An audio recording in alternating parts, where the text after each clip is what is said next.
লাগি রহিব লঘुचाप वीडियो को संपूर्ण देखंतु जहाद्वारा आपण संपूर्ण सूचना पाई परिबे एवं वीडियो को गुटे गुटे लाइक सहित चैनल को सब्सक्राइब करकंतु जहाद्वारा आपण एभली लेटेस्ट न्यूज बेटे सर्वे प्रथमे पाई परिबे। तो आसंतु संपूर्ण खबर उपरे नजर रखिबा। लघुचाप पर लघुचाप लगाण वर्षा को नहीं निस्तार आगामी 3 दिन जाए राज्य रे प्रबल वर्षा संभावना। गत किछि दिन धरी राज्य रे लागि रहिथिबा लगाण वर्षारो सहजरे निस्तार मिलिबारे कोनोसी संभावना देखा जाउ नाही। गोटिए लघुचाप रे प्रभाव संपूर्ण रूपे कमी नथिबा बेले एबे बंगोपसागर रे पुणी एक नुआ लघुचाप क्षेत्र सृष्टि हेबाकू जाउची। भारतीय पाणीपाग विभाग IMD एवं भुवनेश्वर स्थित आंचलिक पाणीपाग विज्ञान केंद्र पक्षरु एही सतर्क सूचना जारी करदै अछि जहाकी लगातार जलबंदी समस्या दे गति करुथुबा राज्यवासी चिंता को बहुगुणित कर दैछि। आउ सेपटे पाणीपाग विभाग रे सर्वशेष आकलन अनुसार उत्तर पश्चिम बंगोपसागर एवं एहार संलग्न अंचल एक घूर्णिबलय सक्रिय रही। एहार प्रभाव आगामी 24 रु 48 घंटा मध्य समुद्र मध्य एक स्पष्ट लघुचाप क्षेत्र सृष्टि हेबार प्रबल संभावना रही।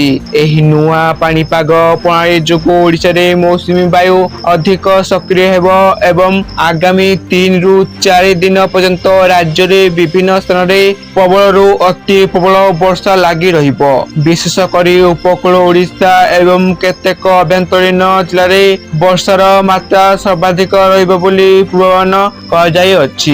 तेणु संभाव्य लगाण वर्षा को दृष्टि रखी पाणीपाग केंद्र पक्षरु गंजाम पुरी खोर्धा कटक जगतसिंहपुर केन्द्रापड़ा एवं भद्रक समेत कलाहांडी बलांगीर आदि जिला गुड़िक येलो एवं ऑरेंज वार्निंग जारी कराଯାଇ अछि।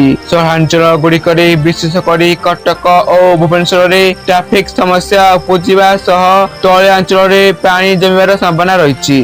तेणु पूर्वरु होइथिबा वर्षा जोगु सुवर्णरेखा और बैतरणी और जलका आदि नदी रे जलस्तर वृद्धि पाइछि। एभली स्थिति रे नुआ लघुचाप जनित वर्षा उत्तर और दक्षिण ओडिशा रे बन्या परिस्थिति को आहुरी संलग्न करि पारे बोली आशंका प्रकाश पाइछि। एहा छडा व्यापक भाबे कृषि क्षेत्र मध्य प्रभावित हेबारे संभावना रही। तेणु संभाव्य परिस्थिति रे सफल मुकाबिला पाई स्वतंत्र रिलीफ कमिशन SARC समस्त जिलापाल मानकु संपूर्ण सजग रहिबाकू निर्देश दैछन्ति। जरुरीकालीन परिस्थिति रे मुकाबिला पाई NDRF एवं ओड्राफ टीम गुड़िक प्रस्तुत कराଯାଇଛି। एही समय समुद्र अशांत रहिबा सह 40 रु 50 किलोमीटर बेगर पवन बहार संभावना थिबारु मत्स्यजीवी मानकु गभीर समुद्र मध्यकू जीवाकू कड़ा बारण कराଯାଇଛି। तो हाथिला संपूर्ण सूचना आपण माने वीडियो को संपूर्ण देखथरो आपण मानकु धन्यवाद।